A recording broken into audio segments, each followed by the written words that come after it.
Well, good evening, this is Soundlog Steve coming to you on the 27th of February, and a very warm welcome on a very frosty night. I don't know what it's like where you are, but where I am, we're going down to a pretty chilly minus 22 degrees Celsius tonight. So I'm glad you managed to turn out, and it's good to see you, all of my subscribers and anyone new who's visiting my channel. Pleased to see you here, and I hope you enjoy the content. So what I'd like to speak about this evening is the reasons why people don't trust their government. There have been a couple of recent polls that have come out with some actually staggering numbers. Now, these are very recent polls, and but we have a classic example unfolding in front of our very eyes in little old Canada here.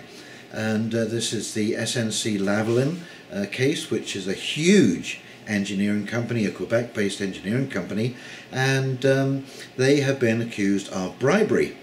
Okay, so if they are prosecuted, they will be banned from bidding on contracts in Canada. And so there's a potential for a huge job loss, probably about maybe 9 to 15,000 jobs that could be affected by a closure or a banning of the SNC Lavalin, or they may move to another country. So this has been a perennial problem for this company. They were charged about 5-6 years ago with doing the same thing, bribing a government in Libya to get contracts, and that's what they do. They use their money to obtain contracts.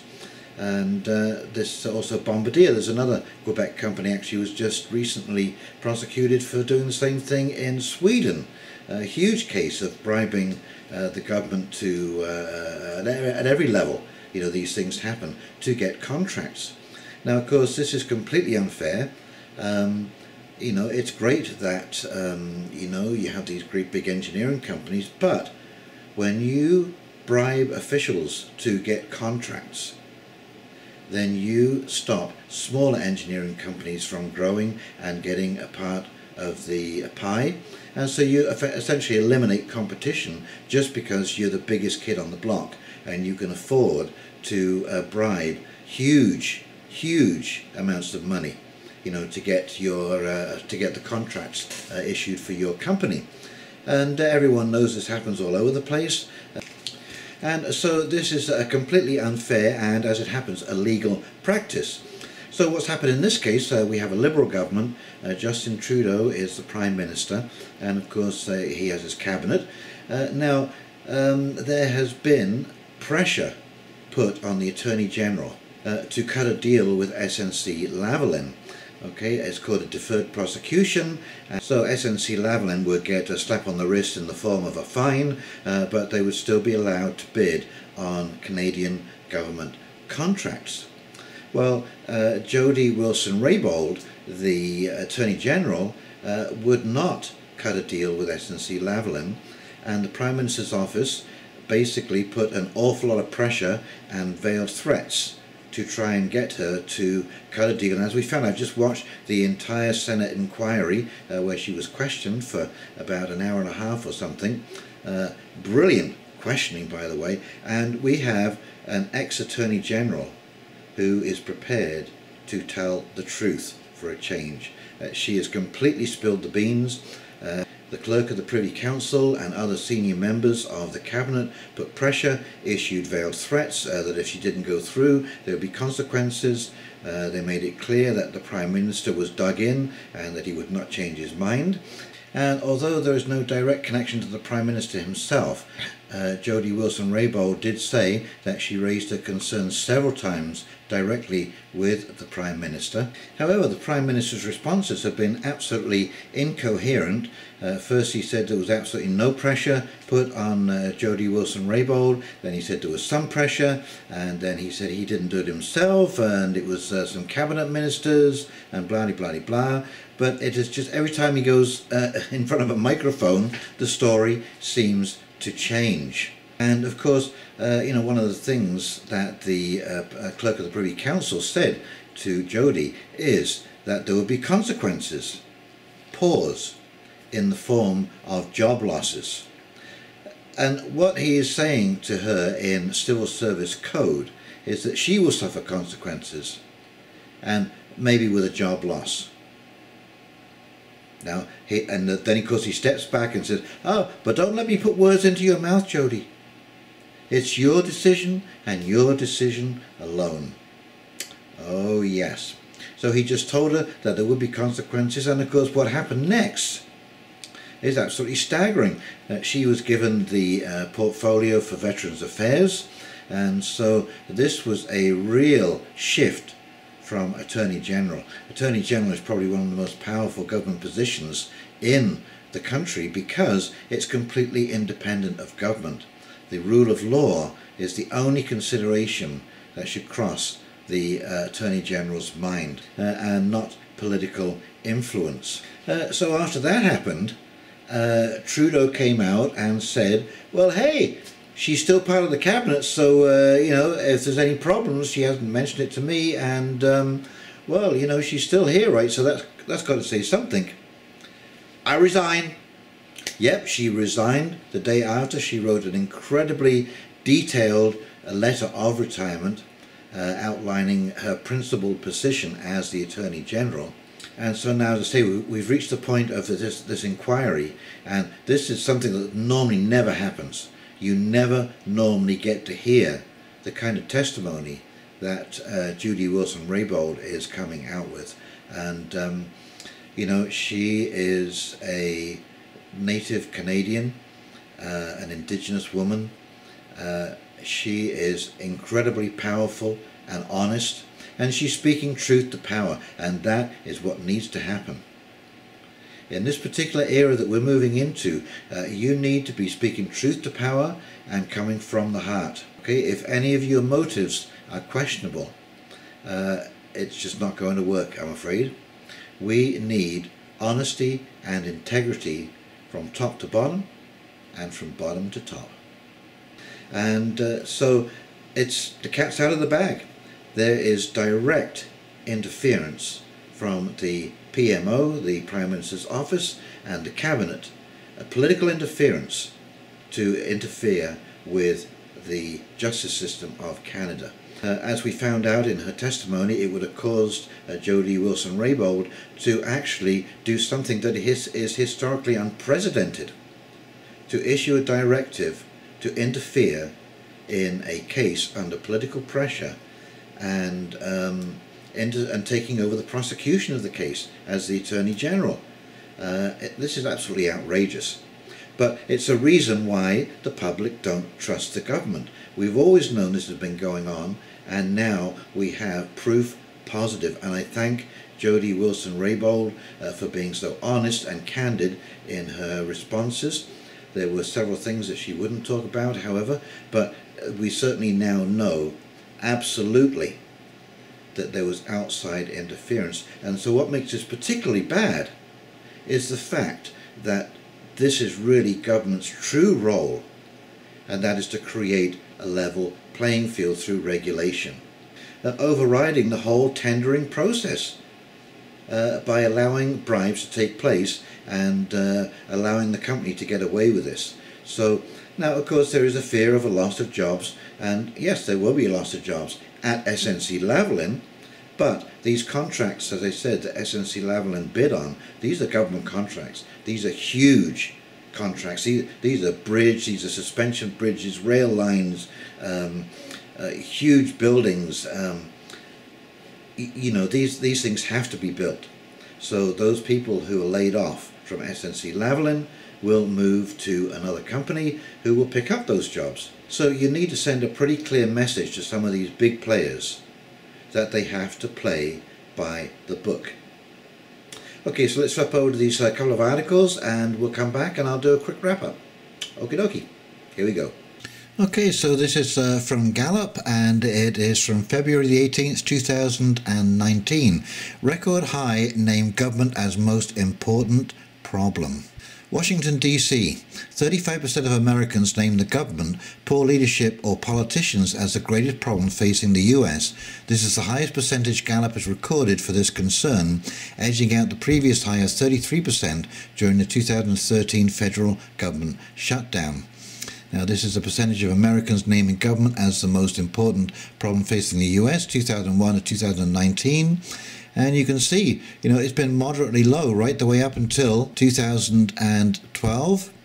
And then it starts to take a peak, 13, down again to 8. In 2017 we were very satisfied, and now we're really seeing a sharp increase. Gallup has asked Americans what they felt was the most important problem facing the country since 1939, and has regularly compiled mentions of the government since 1964. Prior to 2001, the highest percentage mentioning government was 26% during the Watergate scandal. Thus, the current measure is the highest in at least 55 years. The current percentage of Americans naming government as the most important problem is nearly twice as high as the 18% recorded in November. Views of problematic government have been on the rise since 2001. Americans have become more likely to name the government and/or leadership as the country's greatest problem over the past decade. From 2001 through 2009, yearly average of this measure were consistently below 10%, but mentions of government as the foremost challenge have become more pervasive in the decades since. In 2010 to 2016, average mentions of the government as the biggest problem ranged from 12% to 19%. And you can see here, and this is obviously a moving average, a continuing increase. Republicans, Democrats are about equally likely to name a government. Mentions of government have become more frequent among all party groups in recent months, especially Republicans, among whom there has been a 14-point increase in mention of the government this past month. While Democrats were more likely than Republicans to name government and leadership as a top problem facing the nation in the year leading up to the latest poll, both party groups are now as likely to name the government as the top US problem. Isn't that interesting? Republicans, Independents and Democrats all hitting 31, 36 and 37. But this is the most shocking. Majority of Canadians distrust government poll suggests. Populist anger is moving politics in Canada. In a recent Edelman poll, only 43% of Canadians say they trust their government, down from 53% a year earlier. And trust me, even 53% is not a good percentage. And this is staggering. And 80% of Canadians feel the country's elites are out of touch. The findings in the so-called Trust Barometer survey, conducted annually by public relations firm Edelman, is the first time in 17 years that Canada has joined the ranks of distruster countries in which more than half the citizens say they distrust their civic institutions. We tend to be smug in Canada and candid and think we don't have the problems we've been seeing in the United States. I don't think we should be. Delacourt tells the current host Laura Lynch, compared to a year ago, after Prime Minister Trudeau was first elected, Delacourt says trust in the government and media has slipped 10%. We saw a year in which the media and the people inside the political bubble had failed to anticipate Brexit and failed to anticipate Trump. And I think that the people out there are noticing, you bet you were noticing, that basically all of your predictions have been wrong. Hillary Clinton was supposed to just sweep the floor with all of the candidates, and Trump romped to the presidency. And as we see in Europe, the populist movement is growing. Yellow vest protests in France, moving into Belgium and the Netherlands, and it's just going to spread even further, because as I read the other day, the underlying problem is people can't pay their bills, and that means the wolf is at the door. And when the wolf is at the door, people are prepared to speak up, speak out, and put on that yellow vest and get onto the streets. And to be quite honest with you, I don't think that these elites can change. It is so ingrained. They don't even contemplate the problems that we have on a day-to-day basis. So the reason that competition is absolutely necessary where everybody has a chance to get off the ground is because if you don't, you become unipolar. And we're almost at that point now, because when you look around the world, when you look at the different things, whether it be industry, whether it be agriculture, whether it be big pharma, there are probably only 6 or 7 corporations that govern all of those particular aspects of our manufacturing and production mechanisms throughout our society. you are not in a state of capitalism, price discovery, or any kind of real business anymore. There's no opportunity. These juggernauts stumble around the world picking up any kind of competition, and because they have the wealth to do it. And we used to have the Combine, or America had the Combines Act, which prevented this kind of thing. You know, it broke up companies that were getting too big because they knew what would happen. There would be a concentration of power, and that concentration of power is now so large that the lobby of big pharma, of industry, the military-industrial complex, and so on and so forth, is that they can really lean on the political system. And of course, as we found out, I'm going to actually link this video below. It's by a woman, absolutely incredible, called Amazing Polly, and she was going through how these companies like Cambridge Analytica and PSYOP are being employed by governments to create narratives and to sustain narratives that they feel should continue forward, and to obliterate narratives that they don't like. And so we are getting into some real underhanded stuff here. And then you wonder why you have yellow vest protests. Well, of course you do. More and more people are feeling disenfranchised by the whole system, as the polls and the reports that I read you clearly show. Okay? And you have to remember that to a government, 10%, if you had a movement with 10% following, they would consider that a groundswell movement, and very dangerous to the stability of government. Well, when you have 35% of the population who feel that the government is the biggest problem in their country, you have triple a groundswell happening.